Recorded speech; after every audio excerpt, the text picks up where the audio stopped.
당뇨가 생기는 거를 우리 몸에서 살펴보면은 혈관 막힘에서 시작해서 혈관 막힘으로 끝나는 질병입니다. 이때 우리가 유기산이 많은 그리고 구연산이 풍부한 천연 구연산을 많이 먹어준다면은 막힌 혈관은 정말 많이 뚫립니다. 구연산만 많은 것이 아니라 우리 혈관을 파괴하고 막는 활성산소를 죽여줄 수 있는 항산화 비타민, 즉 비타민 C, 비타민 E가 아주 또 풍부합니다. 다만 유의해야 되는 점은 요즘 통계에 보면은 3명 중에 1명이 당뇨다. 그리고 특히 젊은 친구들 사이에서는 폭등하고 있는 상황인데, 당뇨가 이렇게 많은 이유는 우리 식생활 습관에 비타민, 미네랄, 효소가 부족하기 때문입니다. 당뇨가 생기는 거를 우리 몸에서 살펴보면은 혈관 막힘에서 시작해서 혈관 막힘으로 끝나는 질병입니다. 몇 가지 단계들이 있는데요. 첫 번째는 혈액순환 저하입니다. 비타민, 미네랄, 효소가 부족하면은 혈액이 깨끗하지 못하게 됩니다. 이러한 혈액의 저하로 인해서 가장 먼저 피해를 받는 장기는 바로 우리 장입니다. 장에 독소들이나 이물질들이나 변들이 쌓입니다. 그리고 유해균이 증가합니다. 이럴 때 가장 다음으로 공격받는 장기가 바로 간입니다. 우리가 음식을 먹으면은 그 음식은 위에서 위산과 섞여서 소화가 된 다음에 소장으로 내려가게 됩니다. 이때 소장으로 내려갈 때는 전부 다 당분화된 상태로 내려가요. 즉 포도당 상태로 내려가서 그 포도당이 간으로 흡수가 됩니다. 이때 간에서는 이 포도당을 적정하게 배분하고 또 저장하는 일을 하게 되는데요. 이 일을 할 때 간은 췌장에서 만들어내는 인슐린이라는 호르몬의 도움을 받게 되는데요. 췌장에서 인슐린을 잘 만들어내고 간이 에너지를 적정하게 배분하고 저장하는 일을 열심히 잘 하게 된다면 우리 인체는 전혀 문제없이 살아갈 수가 있습니다. 하지만 간으로 가는 혈액순환이 잘 되지 않아서 장으로부터 나오는 독소 때문에 간이 자꾸 피해를 입게 되면 이 일이 잘 일어나지 않게 됩니다. 또 에너지 형태로 근육에 저장해야 되는 일을 간이 잘 하지 못함으로 인해서 간과 근육에 있어야 될 당들이 혈중으로 흘러나오게 됩니다. 이렇게 되면은 혈중에 있는 당이 올라가요. 그때 이것을 우리 뇌에서 감지하고 우리 인슐린을 만들어내는 췌장한테 명령을 내립니다. 그래서 인슐린을 많이 만들어내기 시작을 해요. 그런데 인슐린을 많이 만들어내도 벌써 간세포들이 아프기 때문에 이 인슐린을 적절하게 쓰질 못합니다. 이게 바로 당뇨 초기 단계입니다. 당뇨에 걸려도 모르는 사람이 거의 대부분입니다. 한 통계하면은 84% 정도의 당뇨 초기 환자들이 자신이 당뇨 초기인지도 모르고 생활을 하고 있습니다. 이 당뇨 초기 때 나타날 수 있는 증상은 여러 가지가 있는데요. 우리가 정말 흔히 경험하는 만성 피로도 당뇨 초기 증상의 하나이고요. 또 우리가 식생활을 하면은 갑자기 급 피곤해질 때가 있어요. 밥을 먹었는데 자꾸만 졸음이 쏟아지고 오히려 더 힘이 빠지는 경우가 있는데, 이때도 당뇨의 초기 단계일 때 일어날 수 있는 현상입니다. 또한 팔다리가 저리기 시작을 하고요. 소화가 잘 되지 않고 전체적으로 운동 능력이 점점 떨어지는 것을 발견할 수가 있고요. 또 다른 거는 이유 없이 자꾸만 살이 빠지고 에너지 결핍 현상이 일어나는 것 또한 당뇨 초기의 흔한 증상들입니다. 이 당뇨의 예방과 또는 당뇨 환자들에게 제가 추천해 드리고 싶은 식품은 바로 해독즙입니다. 해독즙은 우리 혈액을 해독하는 거예요. 혈당이 낮아지고요. 하지만 그 외에도 우리 혈액순환을 저하시키는 석회, 점액질, 이물질, 활성산소를 해결해 줍니다. 해독즙의 재료는 비트입니다. 비트는 강력한 염소가 들어가 있어요. 이 염소는 우리 혈액을 정화하는 작용에 아주 탁월합니다. 그리고 또 철분도 아주 풍부해서 좋은 건강한 피를 만들어내는데도 큰 도움이 됩니다. 그리고 또 다른 재료는 당근이에요. 이 당근에는 베타카로틴이라는 아주 강력한 항산화제, 항염제가 있습니다. 그렇기 때문에 우리 혈액에 있는 독소를 그 무엇보다도 빨리 정화시켜 줄 수 있습니다. 그 다음에 재료는 오이입니다. 이 오이는 우리 몸에서 이뇨작용을 아주 원활하게 해줍니다. 그래서 이제 독소를 우리 당근과 비트가 청소해내면은 독소들을 신장으로 이뇨하는 역할을 오이가 아주 잘 해냅니다. 그리고 마지막 재료는 돌미나리인데요. 이 돌미나리는 아주 특별한 해독 작용이 있습니다. 그래서 우리 혈액에 있는 각종 독소들 그리고 혈당을 늦추는데 아주 탁월한 능력을 합니다. 그래서 이 4가지 채소를, 당근은 160g이고요. 비트는 40g, 그리고 오이는 100g, 돌미나리는 60g입니다. 이 비율로 생즙을 내셔 드셔야 됩니다. 이 즙을 내실 때 우리가 녹즙기에 즙을 내리잖아요. 아주 고운 이 필터 망을 하나 사세요. 그래서 섬유질을 완전히 제거하고 물 안에 있는 이 정화작용을 할 수 있는 비타민, 미네랄, 효소, 그리고 특수한 항염제, 항산화제, 항독제 이런 것들만 드셔야 됩니다. 당뇨의 초기에는 간 기능 저하로부터 시작하는 거거든요. 그래서 우리가 간에 줄 수 있는 부담은 최소한 줄여야 돼요. 그렇기 때문에 우리가 즙은 공복에 먹어야 됩니다. 그래야지 흡수가 잘 되고 활용률이 높아져요. 많은 분들이 이렇게 생각을 하세요. 섬유질이 있어야지 채소에 있는 당분이나 과일에 있는 당분에 흡수를 저할 게 아니냐. 하지만 아닙니다.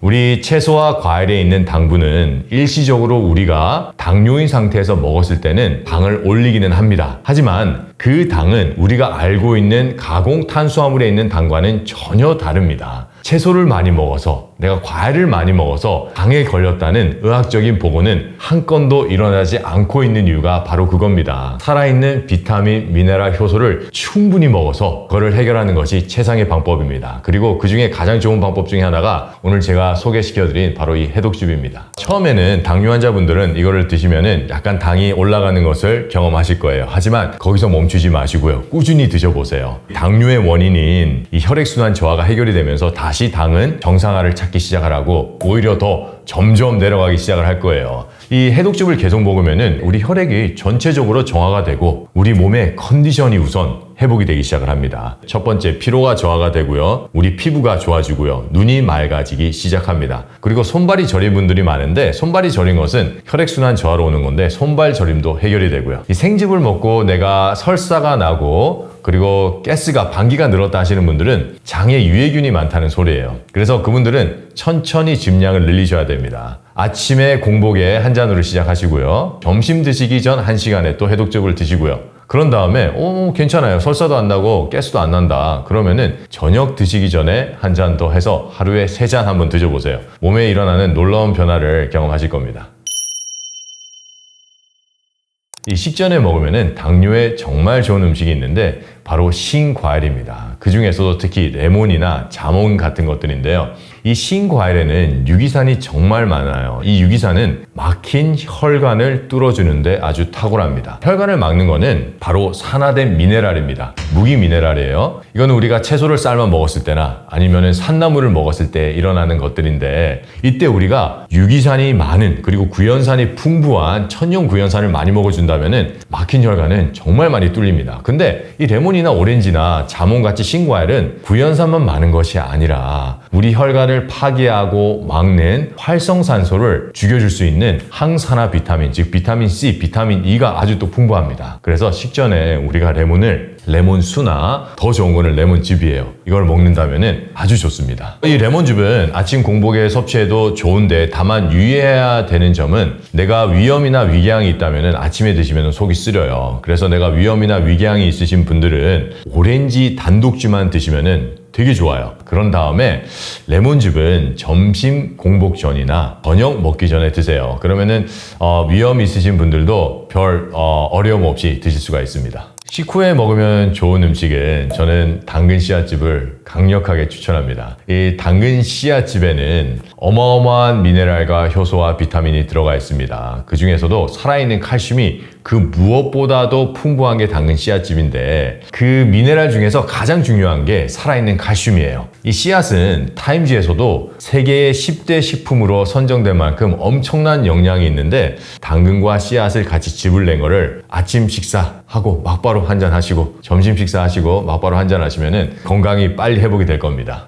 당뇨라면은 반드시 끊고 점점 꼭 줄여나가야 되는 음식은 바로 삶은 채소, 나물들입니다. 이 삶은 채소와 나물들이 가장 크게 당뇨를 악화시키고 당뇨를 일으키는 원인입니다. 채소를 삶아 먹으면 비타민, 미네랄, 효소의 결핍이 올 수밖에 없습니다. 당뇨에 걸리신 분들은 삶은 채소, 산나물 이런 거 드시면 안 되고요. 점점 줄여나가시거나 아니면은 아예 그냥 과감하게 끊으시거나 그리고 생채소와 생씨앗을 많이 드셔야 됩니다. 당뇨 예방을 하기 위한 생활 습관 중에 정말 중요한 것은 햇볕을 쬐는 겁니다. 많은 현대인들이 이 햇볕이 주는 유익함을 잘 이해하지 못하고 요즘에는 오히려 이 햇볕에 대한 두려움이 많습니다. 하지만 피츠버그 대학에서 나온 연구를 보면은 이 햇볕을 쬐면 쬐일수록 이 햇볕에 있는 강력한 적외선이 우리 몸의 염증을 치료해 주고요. 또 다른 논문을 보면은 우리 몸에 있는 혈전까지 녹여낸다는 논문도 나오고 있습니다. 그 이유는 햇볕에 있는 비타민 D와 원적외선 이러한 것들 때문에 그런데요. 우리가 이 햇볕을 쬐는 방법은 아침에 1시간 그리고 오후에 1시간을 쬐서 최소 2시간 정도 쬐주면 좋습니다. 자외선이 너무 심한 시간은 피하시고요. 그 외의 시간을 내셔서 하루에 2시간은 쬐주면은 여러분들의 건강이 엄청나게 효과적으로 좋아지는 것을 느낄 수가 있습니다. 이제 햇볕을 쬐라 그러면은 여성분들이 이제 고민이 되세요. 선크림을 발라야 되나? 얼굴은 내가 태우기 싫은데 그러면은 선크림 바르셔도 돼요. 모자 쓰시고 선글라스 쓰시고 마스크 쓰셔도 돼요. 하지만 팔과 다리는 노출이 돼야 됩니다. 햇볕이 옷을 뚫지는 못해요. 그래서 피부가 직접적으로 노출이 돼야 되고요. 그래서 꼭 햇볕을 쬐는 습관을 꼭 가지셔야 됩니다. 하루에 2시간 여러분은 놀라운 효과를 보실 겁니다. 홍파병 환자와 신장병 환자들에게 가장 중요한 것은 식습관입니다. 신장을 나쁘게 한 원인을 해결할 수가 있고 혈액순환이 잘 되게 해서 내 신장 기능이 살아나는 식생활을 하셔야지만이 신장 기능을 회복할 수가 있습니다. 그러면은 제가 오늘 여러분들에게 추천해 드리고 싶은 음식은 바로 몸에는 해독 기관이 2개가 있어요. 간과 신장. 간은 해독을 해서 대변으로 내보내고 신장은 해독을 해서 소변으로 내보내는 역할을 하는데 많은 사람들이 이 신장의 건강에는 신경을 쓰지 않고 있습니다. 신장을 자세히 살펴보면은 요관이라는 게 있는데 독소를 걸러내는 역할을 하는 사구체와 요관이 합쳐져 있어요. 그래서 요관에서는 사구체에서 걸러 나오는 찌꺼기들을 내보내고 혹시나 필요한 영양이 따라서 나오면은 그거를 다시 재흡수하는 역할을 하는 겁니다. 요관이 한 신장에 100만 개가 있어요. 그렇다면은 우리 몸에는 하수구 시스템이 200만 개가 있다는 소리입니다. 계속 신경 쓰지 않고 방치한다면은 우리는 알게 모르게 독소를 쌓아놓는 결과를 초래하게 됩니다. 소변에 일어나는 거품은 우리 인체에 독소가 많이 쌓였을 때 그 독소를 내보내고자 하는 우리 신장의 역할을 하는 것인데요. 신장의 기능이 어느 정도 떨어졌을 때 일어날 수가 있습니다. 내가 거품료가 있는 상황을 한번 자세히 생각을 해보세요. 보통 내가 스트레스를 많이 받았을 때, 내가 많이 피곤했을 때, 몸에 좋지 않은 음식을 많이 먹었을 때 보통 거품료가 나옵니다. 그 외에도 신장의 기능이 떨어졌을 때 일어나는 증상들이 있는데 신장에서의 해독 기능이 떨어지게 된다면은 우리 몸에 독이 쌓이게 됩니다. 그 기능이 완전히 점점 떨어져서 독이 자꾸 쌓이는 것을 요독증이라고 표현을 하는데 인체에 독이 쌓였을 때 나타나는 현상은요. 우리 몸이 간지럽기 시작을 하고요. 피곤하기 시작을 하고 우리 머리가 뿌여지고 두통이 자주 생기게 됩니다. 그리고 몸이 잘 부어요. 신장이 점점 나빠지게 되면은 이제 투석을 할 경우까지 가게 되는데요. 이 정도는 신장으로 가는 혈관이 많이 막혔을 때 일어나는데 투석을 하게 되면은 삶의 질 또한 많이 떨어지지만은 사망률이 많이 올라갑니다. 투석 피할 수 있으면은 꼭 피하셔야 되고요. 또는 이식을 하더라도 신장 기능이 회복이 안 되는 경우도 있고요. 또 신장 기능이 어느 정도 회복이 됐다 할지라도 계속해서 면역 억제제를 먹어야 되고 면역력 저하로 인한 각종 감염과 합병증들과 싸우셔야 됩니다. 그렇기 때문에 최선은 예방입니다. 홍파병 환자와 신장병 환자들에게 가장 중요한 것은 식습관입니다. 신장을 나쁘게 한 원인을 해결할 수가 있고 그리고 신장세포가 다시 살아남으로 인해서 신장병이 좋아질 수가 있습니다. 세포들이 재생할 수 있는 환경을 만들어줘야 되고요. 세포들이 재생할 수 있는 영양분을 공급해줘야 되기 때문에 우리가 먹는 식습관은 신장 환자들에게 그 무엇보다도 정말 중요합니다. 이 신장은 핏 덩어리예요. 핏 덩어리에 혈액순환이 되지 않으면은 이 핏 덩어리는 죽을 수밖에 없습니다. 내 혈관을 막는 주요 원인을 보면은 석회가 가장 주요 원인이고요. 두 번째는 점액질, 그리고 세 번째는 이물질입니다. 우리 몸에서 석회를 만드는 식습관은 산화된 미네랄을 섭취하는 식습관이에요. 그게 바로 산나물입니다. 신장 환자들은 산나물 드시면 안 되고요. 두 번째, 점액질을 만드는 식습관은 맵고 짜고 한 음식을 먹을 때 우리 인체에서는 점액질을 만들어냅니다. 이물질은 가공된 식품을 먹을 때 들어옵니다. 과자, 인스턴트 음식, 우리가 몸에 좋다고 챙겨 먹는 효소 가루, 그런 것도 초가공 식품입니다. 그렇기 때문에 방금 제가 말씀드린 산나물, 맵고 짜온 음식, 인스턴트나 몸에 좋은 효소 이런 것들 드시면 안 됩니다. 콩팥 환자들은 영양제나 건강기능식품을 드실 때 특히 조심해 하셔야 됩니다. 영양제로부터 들어오는 비타민과 미네랄은 콩팥으로 가는 혈관을 다 막기 때문에 그렇습니다. 요즘 나오는 학계의 보고를 보면은 비타민 D는 연부 조직에 전부 다 석회로 낀다는 것이 보고되고 있습니다. 장기와 혈관과 임파 간에 석회로 낀다는 것인데 이 핏덩어리인 신장은 엄청난 피해를 볼 수밖에 없고요. 신장 환자들은 더욱더 많은 피해를 입게 됩니다. 그 외에도 다른 건강기능식품인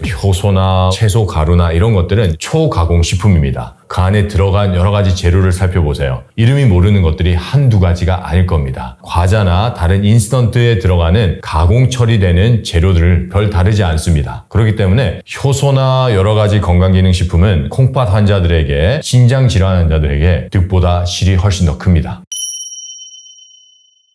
신장 환자들을 자세히 살펴보면은 채소를 먹으면 안 된다. 왜냐면은 채소에는 칼륨이 많기 때문이다. 병원에 가면은 저희 의사들이 또 이렇게 얘기도 해요. 칼륨이 높기 때문에 채소는 꼭 삶아 드셔야 됩니다. 라고 설명을 해드립니다. 그런데 증상만 볼 때는 그게 맞아요. 그래야지 칼륨 수치가 안 올라가는데 칼륨 수치는 안 올라가지만은 신장은 점점 나빠져서 나중에는 어쩔 수 없이 투석의 단계까지 갈 수밖에 없습니다. 혈액순환이 잘 되게 해서 내 신장 기능이 살아나는 식생활을 하셔야지만이 신장 기능을 회복할 수가 있습니다. 그렇기 때문에 내 혈액순환을 원활하게 할 때 꼭 필요한 재료는 살아있는 비타민과 미네랄과 효소입니다. 살아있는 채소를 드시고 살아있는 과일을 드시기 시작을 하셔야 됩니다. 하지만 신장의 기능이 떨어져 있을 때는 대량으로 섭취하는 것은 안 됩니다. 그래서 처음에는 소량의 채소 한 접시 그리고 소량의 과일부터 시작을 하세요. 그런 다음에는 꼭 상담을 받으셔서 각자의 신장의 기능의 상태에 맞게끔 꼭 드셔야 됩니다. 그러면은 점점 살아나기 시작을 하는데 제가 오늘 여러분들에게 추천해 드리고 싶은 음식은 바로 신과일입니다. 유기산이 풍부하고요. 혈관 막힘을 그 무엇보다도 빠르게 해결을 합니다. 신장 환자들 맨 처음에 레몬수부터 한번 시작을 해보세요. 레몬 슬라이스를 내서 레몬물에 담그는 것은 별 효과가 없습니다. 안 먹는 것보다는 훨씬 나아요. 하지만 정말 효과를 보시려면은 레몬즙을 내셔서 모든 섬유질을 거름망에 한 번 더 거르셔야 돼요. 미지근한 레몬물에 5대1의 비율이나 4대1의 비율로 타셔야 됩니다. 레몬이 1이고요. 물이 4나 5예요. 그래서 내가 레몬을 한 50cc 짰다. 그러면 물을 200에서 250cc 미지근한 물을 더하셔서 공복 30분 전에, 식사 30분 전에 한번 드셔보세요. 하지만 위험이 있는 사람들은 아침엔 드시면 안 되고요. 점심, 저녁 이렇게 드시고요. 시작을 해보시면은 점점 좋아지는 것을 느낄 수가 있을 겁니다. 해당 음식들이 신장에 주는 혜택은 혈액순환이 잘 되게 도와줌으로 인해서 신장의 세포들로 가는 혈액 공급이 원활해지기 시작을 합니다. 신장세포의 기능이 올라갈 수밖에 없고 신장이 회복이 되기 시작을 합니다. 하지만 주의하실 점은 신장이 나빠지실 분들은 꼭 상담을 통해서 해 나가셔야 됩니다. 전문가의 도움이 없이는 이게 쉽지가 않을 뿐더러 아니라 지금 상태에 비해서 오히려 과하게 하실 수가 있으세요. 안 좋아질 수가 있기 때문에 꼭 전문가의 도움을 받으셔야 됩니다. 만성신장병 환자들에게 좋은 과일은 사과입니다. 사과에 있는 유기산, 구연산, 사과산, 주석산 여러 가지들이 우리 혈액을 순환을 원활하게 해줄 뿐만 아니라 강력한 항염제와 항산화제 비타민인 비타민 C와 비타민 E가 엄청나게 들어가 있어요. 저녁에 드시는 게 좋습니다. 많은 분들이 저녁에 사과를 먹으면 오히려 해가 된다라고 알고 있는데 그거는 어디에도 근거가 있는 얘기가 아니고 오히려 요즘에 나오는 여러 가지 데이터들을 보면은 저녁 한 끼를 굶는 게 엄청난 우리 인체의 혈액순환을 도와주고 회복을 돕는다는 데이터들이 많이 나오는데 저녁을 드시다가 갑자기 굶게 되시면은 힘들어요. 그렇기 때문에 사과로 저녁 식사를 대처하는 것을 오늘 제가 소개해 드릴게요. 드실 때 굳이 베이킹소다나 식초 이런 데 안 씻으셔도 돼요. 스탠드야 같은데 사과를 한 2-3분 담가 놓으시고요. 그 다음에 흐르는 물에 깨끗하게 한 1분 정도 씻어주세요. 그러면은 농약 충분히 제거가 됩니다. 그런 상태에서 껍질 벗기지 마시고요. 껍질째로 사과를 쓸으셔서 작은 조각을 내세요. 그래서 입에 넣고 꼭꼭 씹어 드시는 게 아주 좋습니다. 그래서 저녁 식사 대신에 사과로만 하루만 식사를 한번 해보세요. 그러면은 신장 환자들은 그 안에 있는 유기산이 혈관 청소를 해주고 혈액순환을 도와주고요. 독소가 쌓인 것을 해결하기 위해서 항산화제, 항염제, 점점 맑아지는 혈액이 되고 그것들을 여러분들이 느끼실 거예요. 혈액이 맑아지면 가장 느끼는 게 뭐냐면요. 소변이 맑아집니다. 그리고 내 컨디션이 회복되기 시작을 합니다. 콩팥 환자들이 과일 껍질을 먹어라 아니면은 먹지 말아야 된다 헷갈리시는 분들이 있는데요. 과일 껍질에는 수많은 항산화제들이 들어있고요. 그리고 항염제들이 들어있습니다. 과일 껍질은 드시는 게 좋습니다. 하지만 꼭 먹어야 되는 과일 껍질이 있다면은 먹지 말아야 되는 과일 껍질도 있습니다. 레몬 껍질, 오렌지 껍질, 자몽 껍질 같이 껍질이 두꺼운 것들입니다. 특히 이 신과일들에 있는 껍질에는 그 안에 있는 좋은 과육을 균이나 벌레로부터 보호하기 위해서 미량의 독소가 존재를 하는데요. 이 껍질을 많이 먹은 동물들은 생식 기능을 잃었다는 연구 보고도 있습니다. 그렇기 때문에 그러한 껍질은 드시지 마시고요. 그 대신 사과 껍질, 배 껍질 이렇게 얇은 껍질들은 같이 드시는 게 좋습니다. 만성 신장병 환자들에게 추천하는 식사법은 소식입니다. 신장이 나빠져 있기 때문에 신장과 같이 해독을 하는 간이 분명히 병들어 있습니다. 이런 상태에서는 소화는 정말 힘들어요. 근데 이때 과식을 하기 시작을 한다면은 간까지 부담을 받아서 우리 몸에서 해독은 점점 떨어지고요. 몸은 점점 피곤해지고 붓기는 점점 심해집니다. 소식을 하는 방법은 내가 배가 부를 때까지 드시면은 안 되고요. 한 70%, 80% 찼다고 생각을 하실 때 중지를 하셔야 됩니다. 소식을 하신다는 것도 중요하지만은 꼭꼭 씹어 먹는 게 훨씬 더 중요합니다. 우리가 꼭꼭 씹어 먹게 되면은 식사의 시간이 점점 늘어들고요. 영양이 충분히 흡수될 수 있도록 잘잘하게 씹었기 때문에 옛날에 내가 먹던 양의 한 80%만 먹어도 충분한 영양이 흡수되고 또 적절한 배부름을 느낄 수가 있습니다. 신장 환자들 천천히 씹어 드시고요. 소식하는 습관을 기르셔야 됩니다. 그리고 저녁은 사과 식사로 대처하시는 게 아주 좋습니다.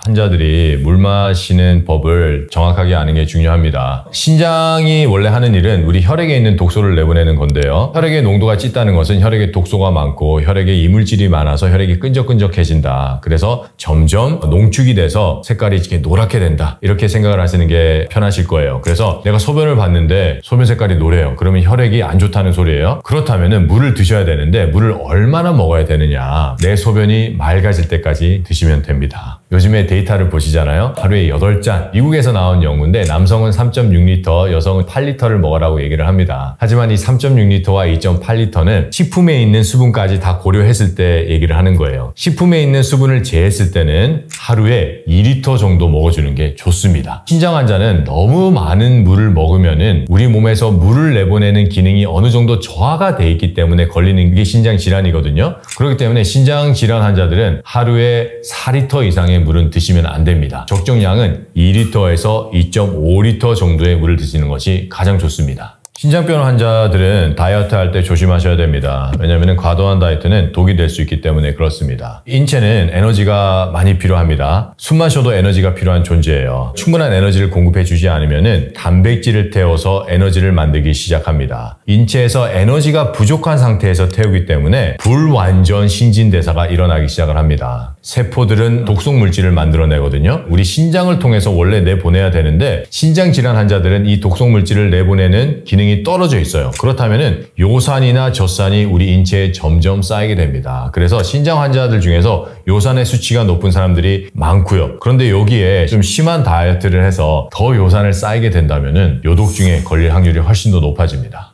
당뇨가 심한 사람들은 콩팥병에 걸릴 확률이 엄청 높습니다. 저희가 병원에서 신장 환자들을 보면은 대부분은 당뇨 환자나 고혈압 환자예요. 당뇨는 혈관 막힘으로 시작해서 혈관 막힘으로 끝나는 질병이란 말이에요. 당뇨의 원인을 해결하지 않는다면은 합병증인 만성신장 질환에 걸릴 확률은 정말 높습니다. 당뇨 환자분들은 내가 지금 합병증이 없다라고 생각하시는 분들이 상당히 많은데 맞지 않습니다. 만약에 내가 관절염이 있다, 내가 인대가 자꾸 아프다, 그러면은 당뇨로 온 합병증이라고 보는 게 맞고요. 내가 당뇨로 인해서 뭐 뇌졸중이나 심장병이 없다 그래서 합병증이 없다라고 안심하시면 안 되고요. 당뇨가 있으신 분들은 그 원인을 해결하지 않으시고 내가 혈당 관리만 하고 있다면은 합병증은 진행된다고 보는 것이 의학적으로 많습니다. 내가 당뇨가 있다. 그러면 신장병에 걸릴 확률이 엄청 높다라고 생각을 하시고 무조건 예방에 들어가셔야 됩니다. 신장 환자들은 커피 마실 때 특히 주의하셔야 됩니다. 제가 권해드리는 것은 커피를 완전히 끊는 겁니다. 여러 가지 관찰 연구를 보면은 하루 3잔의 커피가 내 혈관 질환을 좋게 한다, 내 심혈관 질환을 좋게 한다라는 연구들이 보고되고 있는데 정확하게 알아야 되는 것은 이게 관찰 연구라는 겁니다. 임상적으로 된 연구가 아니라 관찰을 해서 어떠한 상관관계를 이끌어낸 연구일 뿐입니다. 그렇기 때문에 커피는 건강에 좋다라는 것이 성립이 되지 않는 연구예요. 그렇기 때문에 커피도 우리 건강에 치명적입니다. 왜냐하면 카페인이 들어있기 때문에 그렇습니다. 카페인은 우리 신경을 자극을 하고요. 자율신경에는 점점 나빠질 수밖에 없습니다. 신장에는 뇌신경을 통해서 일을 하는 기전이 있습니다. 이 기전에 자꾸만 카페인을 통해서 그거를 자극을 하게 된다면은 안 그래도 신장의 기능이 떨어져서 우리 몸에서 물의 밸런스를 잘 맞추지 못하는데 그 물의 밸런스를 맞추는 것이 점점 떨어져서 붓기가 점점 더 심해질 수밖에 없습니다. 그렇기 때문에 신장 질환을 가지신 분들이나 지금 신장이 안 좋아지기 시작했었던 분들은 카페인은 꼭 끊으셔야 됩니다.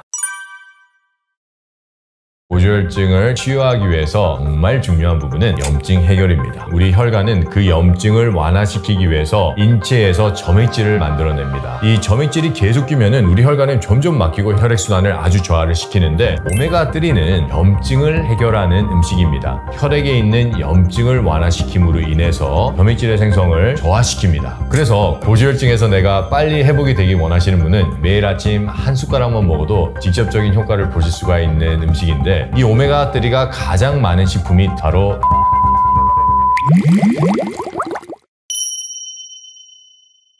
우리나라에서 점점 고지혈증이 많아지고 있습니다. 이제 고지혈증은 더 이상 어르신들의 질병이 아니라 젊은 친구들 중에서도 상당히 많이 보입니다. 우리가 먹는 식생활이 혈관을 파괴시키고 혈액에 독소를 공급하기 때문에 그렇습니다. 많은 분들이 생각할 때 고지혈증 하면은 나쁜 지방을 많이 먹어서 걸리는 질병이다 라고 생각하는데 어떠한 데이터도 지방과 고지혈증의 원인을 묶지는 못해요. 고지혈증을 불러일으키는 원인은 바로 살아있는 비타민, 미네랄, 효소의 결핍인데요. 식생활을 보면은 전부 다 거의 다 삶은 화식 위주의 식생활들이에요. 이런 식생활을 하기 때문에 어쩔 수 없이 고지혈증이 걸릴 수밖에 없고 고혈압이 걸릴 수밖에 없고 당뇨에 걸릴 수밖에 없는 식생활 습관이 되는 겁니다. 그래서 고기를 많이 먹어서가 아니라 내 식생활에서 생채소와 생씨앗과 생과일이 부족하기 때문에 걸리는 것이 바로 고지혈증입니다. 요즘에 나오는 연구를 보면은 고기를 많이 먹어서 고지혈증에 걸렸다는 연구는 없습니다. 오히려 채소와 씨앗과 과일을 먹지 않았기 때문에 고지혈증에 걸린다는 연구들은 나오고 있습니다. 콜레스테롤이 많으면은 고지혈증에 걸린다라는 말씀 많이 들어보셨을 거예요. 하지만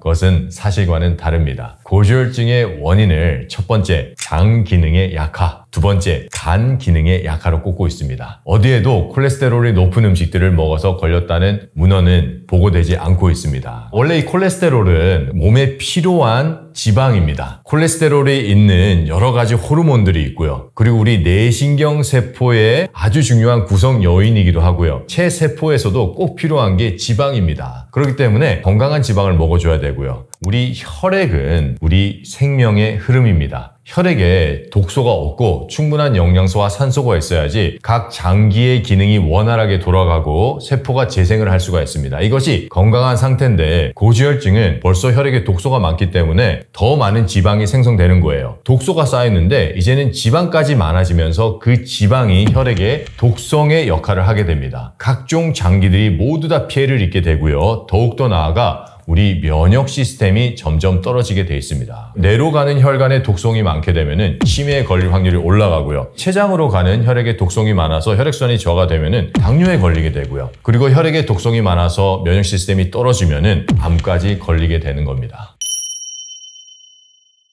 고지혈증 약을 먹는 거는 혈액에 있는 지방의 수치를 내려놓는 겁니다. 우리가 항상 병을 대할 때 병의 원인을 살펴보고 원인을 고쳐야지 우리가 병에서 완치됐다고 얘기를 할 수 있습니다. 증상을 내리는, 즉 수치를 내리는 것은 완치랑은 다른 개념입니다. 약을 먹어서 지방의 수치를 내리게 된다면은 원인은 그대로 남아 있는 거예요. 고지혈증의 원인인 혈액의 독소는 배출되지 못하고 계속 남아 있습니다. 그러면은 우리의 모든 몸의 기능들이 나빠지게 돼 있습니다. 피는 돌고 돌아요. 뇌로 가는 피가 내 심장으로도 가고요. 내 심장으로 가는 피가 간, 위, 장, 콩팥 전부 다 갑니다. 그래서 만약에 내 혈액에 독소가 있다면은 그 독소는 온몸에 퍼지고 온몸의 장기에 영향을 끼치다고 보는 것이 전인적인 관점이고요. 이렇게 건강을 해석하는 것이 건강 원리에 맞습니다. 약으로 수치를 내려놓는 도움을 받을 수는 있어요. 하지만 거기에 만족하시면 안 되고요. 꼭 원인 해결을 하는 방법을 택하셔야 됩니다. 식습관을 고치는 것만으로도 충분히 고지혈증 약을 끊을 수가 있습니다. 고지혈증은 혈액에 독소가 많은 거예요. 그렇다면 이 혈액의 독소를 해결할 수 있는 영양을 먹어줘야 돼요. 약은 그 일을 하지 못한단 말이에요. 혈액을 해독할 수 있는 영양이 뭔지를 알아야 되는데 그것은 바로 비타민, 미네랄,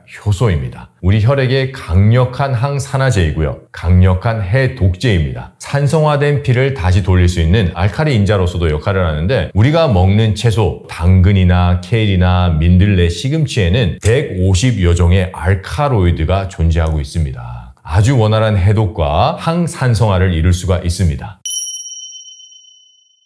특히 고지혈증 예방이나 또 고지혈증을 치유하기 위해서 아주 탁월한 음식이 있습니다. 매일 아침 한 숟가락만 먹어도 직접적인 효과를 보실 수가 있는 음식인데 바로 살아있는 들기름, 즉 생들기름입니다. 이 생들기름에는 오메가3가 아주 풍부합니다. 오메가3는 염증을 해결하는 음식입니다. 많은 분들이 이게 불포화 지방이라서 지방을 씻어낸다라고 알고 있는데 그 역할도 하긴 합니다. 하지만 그거는 아주 미세한 부분이고 정말 중요한 부분은 염증 해결입니다. 염증이 생기면은 우리 혈관은 그 염증을 완화시키기 위해서 인체에서 점액질을 만들어냅니다. 혈액순환을 아주 저하를 시키는데 오메가3는 혈액에 있는 염증을 완화시킴으로 인해서 점액질의 생성을 저하시킵니다. 이 점액질이 계속 끼면은 우리 혈관은 점점 막히고 혈관의 기능은 떨어질 수밖에 없어요. 염증 해결로 인한 점액질의 생성 저하로 인해서 혈관의 기능이 다시 올라가게 됩니다. 그것뿐만 아니라 면역 시스템, 즉 우리 몸에 있는 백혈구들이 일을 할 때 꼭 필요한 연료가 바로 오메가3입니다. 우리 몸에 있는 면역 시스템을 잘 살펴보면은 면역 시스템이 일을 할 수 있는 각각 단계가 있습니다. 그 단계마다 오메가3가 다 필요해요. 이 오메가3가 가장 많은 식품이 들깨이고요. 우리 인체가 가장 효율적으로 그리고 영양소가 파괴되지 않게 먹는 방법이 생들기름입니다. 이 생들기름을 밥에다 뿌려 먹는 거는 이제 저희 아이들이 참 좋아하는 건데 저희 집에서는 현미밥에 이제 생들기름을 뿌려 먹고요. 그리고 이제 소금을 이제 뿌려 먹습니다. 이 현미밥은 벼라는 것이 있어요. 엄청난 영양이 있고 섬유질이 있기 때문에 먹어야 되는데 우리 아이들이 현미밥을 잘 안 먹으려고 그래요. 그리고 우리 성인도 마찬가지입니다. 많은 분들이 껄끄러워 하세요. 그 껄끄러움을 훨씬 더 완화시킬 수 있는 게 이 생들기름인데 주먹밥을 만들어서 생김에 이렇게 싸서 먹잖아요. 정말 맛있는 밥이 되고 항산화제와 오메가3도 섭취할 수 있는 좋은 방법이 됩니다. 하지만 주의하실 점은 우리가 밥을 푸면은 밥이 뜨겁잖아요. 온도가 꽤 높아요. 그래서 밥을 좀 퍼놨다가 열을 좀 날리셔야 됩니다. 그리고 나서 생들기름을 부으셔야지 생들기름이 산화되지 않고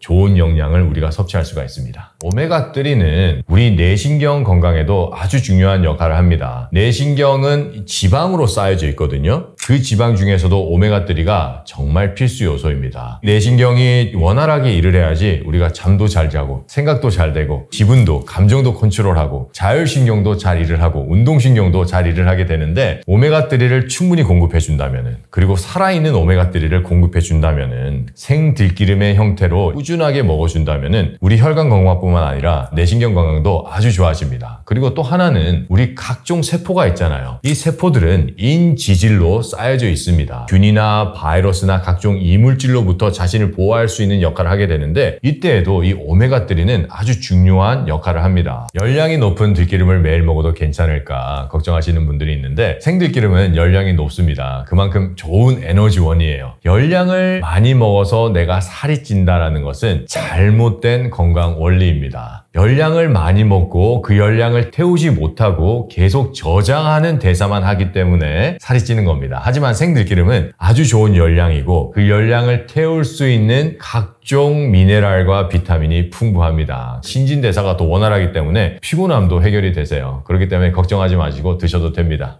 생들기름을 드실 때 주의사항이 있는데 이 생들기름에는 영양이 많기 때문에 장에 유해균이 많으신 분들은 처음에 공복에 좀 많이 드시면 설사를 할 수가 있어요. 우리가 영양이 많은 음식을 먹을 때 설사를 한다 또는 방귀가 많이 나온다는 것은 유해균이 하는 일입니다. 유해균도 살아있는 생물이기 때문에 그 아이들한테도 영양이에요. 만약에 유해균이 많으시면 맨 처음에 먹게 되면 설사를 하실 수도 있는데 거기서 스탑 하시는 게 아니라 양을 줄이시고 그 다음부터 점진적으로 늘려가 보세요. 들기름과 같이 먹으면 효과가 배가 되는 음식은 참깨인데요. 살아있는 칼슘이 엄청 많습니다. 볶은 참깨는 안 됩니다. 볶은 참깨는 활성산소가 만들어져요. 고지혈증의 원인인 혈액에 독소를 배출해내기 시작을 하는데요. 식사와 같이 하시면 돼요. 들기름을 먹고 식사를 하기 시작을 하시고 그때 식중간이나 식후에 생참깨를 한 숟가락 딱 드셔서 입에 넣고 꼭꼭 씹어서 물이 되도록 드셔야 됩니다. 독소로 생긴 염증을 죽이는 풍부한 생들기름 그리고 우리 혈액에 있는 독소를 내보낼 수 있는 생참깨에 있는 가득 들어있는 칼슘 이것들이 들어와서 우리 혈액을 정화시키기 시작을 합니다. 생들기름 외에도 고지혈증에 정말 탁월한 식품이 있는데 바로 생미역입니다. 이 미역은 바다의 산삼입니다. 생미역에는요 56가지의 미네랄들이 들어가 있습니다. 강력한 해독작용을 하기 시작을 하고 뼈를 튼튼하게 하고 골수를 튼튼하게 해서 피를 만들어내는 조혈작용까지 하게 되는데요. 이 미역은 살아있는 상태에서 드셔야지만이 56가지의 미네랄을 흡수할 수가 있으세요. 이 생미역은 철이 있어요. 겨울철에 많이 드세요. 많은 분들이 이제 생미역을 드시라고 하면은 초고추장에 찍어 드시는데 초고추장은 저는 추천하지 않습니다. 고추장에는 아플로톡신이라는 것이 있을 수가 있고요. 발효함으로 인해서 그 아플로톡신이 더 번식을 할 수가 있기 때문에 초고추장은 저는 추천하지 않고요. 조리를 하지 않아요. 그냥 깨끗하게 씻으셔서 소금을 뿌리시고요. 들기름장을 만드세요. 그거를 생미역에 찍어 드세요. 이거는 일석이조입니다. 미역국을 먹었을 때 단백질 공급은 돼요. 하지만 그 안에 있는 미네랄은 많은 부분 파괴가 됐기 때문에 그렇게 큰 역할은 해내지 못합니다. 고지혈증과 혈관 건강에 최악의 식습관은 바로 후라이팬을 쓰는 음식들입니다. 후라이팬을 쓰게 되면은 높은 온도의 음식을 가열하기 시작을 해요. 그 안에 있는 좋은 영양분은 전부 다 파괴가 될 수밖에 없습니다. 대부분의 음식들, 특히 지방이 있는 음식들을 우리가 볶게 된다면은 과산화지질로 바뀌게 됩니다. 과산화지질은 바로 활성산소예요. 우리 몸에 들어와서 간세포를 파괴하고 혈굴세포를 파괴합니다. 근데 이때 기름까지 쓰게 되잖아요. 후라이팬에 있는 음식의 온도가 엄청나게 올라가게 되고요. 모든 음식에 있는 영양분들이 번영을 하기 시작을 해서 혈관을 파괴하고 혈관에 염증을 일으키게 되는데 그렇기 때문에 고지혈증에서 내가 빨리 회복이 되기 원하시는 분은 주방에서 가장 먼저 하셔야 될 게 후라이팬을 없애버리는 거예요. 그것만 하셔도 혈관 건강에는 엄청난 득을 보실 겁니다. 만약에 내가 후라이팬을 당장 내가 끊지 못하겠다 그러면은 모든 음식을 하실 때 기름 대신에 물로 쓰시면 됩니다. 그런 다음에 나중에는 후라이팬보다는 스텐 냄비에 물을 넣고 살짝 볶는다는 형식만 내시면은 데쳐지면서 살짝 볶은 형태를 취하게 됩니다. 그게 차라리 후라이팬을 쓰시는 것보다는 훨씬 나아요. 그러한 조리법을 한번 시도해 보세요. 고지혈증 약을 줄일 수 있는 방법은 운동이 있는데 제가 병원에서 근무할 때 많은 분들이 이제 운동을 하게 된다면은 약을 줄이는 거를 제가 많이 목격을 했어요. 하지만 약을 완전히 끊지는 못하셨어요. 그렇기 때문에 식생활과 운동이 꼭 같이 가셔야 됩니다. 운동 중에서 정말 좋은 운동이 빨리 걷기입니다. 많은 분들이 이제 맨발 걷기를 하는데 우리의 혈류를 자극해줘서 혈액순환을 좋게 해주기 때문에 맨발 걷기도 좋은 운동인데 맨발 걷기보다 더 좋은 운동이 빨리 걷기입니다. 그리고 빨리 걷기보다 더 좋은 운동이 달리기입니다. 고지혈증을 완화시켜주는데 엄청 강한 데이터들이 있는데 제가 할 수 있는 방법을 알려드릴게요. 많은 분들이 빨리 걷는데 익숙하지 않기 때문에 전부 다 천천히 걸으시는데 천천히 걸으시다가 빨리 한번 걸어보세요. 손도 이렇게 크게 하고 보폭도 넓혀서 숨이 헐떡거릴 만큼 걸어보세요. 그러다가 내가 좀 힘이 든다 그러면은 다시 천천히 걷기로 돌아가시고 그런 다음에 약간 다시 내가 회복이 됐어요. 그러면 다시 빨리 걸으시고 반복을 하셔서 하루에 30분씩 해보세요. 내가 오전에 그렇게 30분 운동을 했어요. 그러면은 오후에도 30분 나중에 더 하세요. 유산소 운동은 여러분 매일 하셔야 됩니다. 근력 운동도 정말 중요한데 근육이 많으면 많을수록 우리 인체가 어떠한 타격을 받는다 그래도 건강 상태를 유지할 수 있는 조건이 형성이 됩니다. 그래서 근력 운동은 일주일에 적어도 3번은 해주셔야 돼요. 한 번도 안 하신 분들은 집에서 팔굽혀 펴기, 앉았다 일어났다부터 시작하시면 됩니다. 그래서 너무 무리하지 마시고 근력 운동은 점진적으로 증가하는 것이 정말 중요합니다. 하루 근력 운동을 하셨다면 그 다음 날은 쉬어서 충분히 회복하신 다음에 또 근력 운동을 하셔야 됩니다. 근력 운동 같은 경우에는 팔굽혀 펴기와 앉았다 일어났다가 상당히 중요한 운동인데 우리가 근력 운동을 해줄 때는 꼭 큰 근육들을 운동을 하셔야 돼요. 그런데 이제 팔굽혀 펴기를 오랫동안 안 하시던 분들은 처음부터 땅에 대고 정자세로 하시면 다칩니다. 맨 처음에는 벽에다 대고 팔굽혀 펴기 하세요. 그런 다음에 점점 낮아지시는 겁니다. 앉았다 일어났다가도 처음에는 안 하시던 분은 한 5번부터 한번 시작을 해보세요. 이런 식으로 점진적인 운동을 하시면 건강 증진에 큰 도움이 되실 겁니다.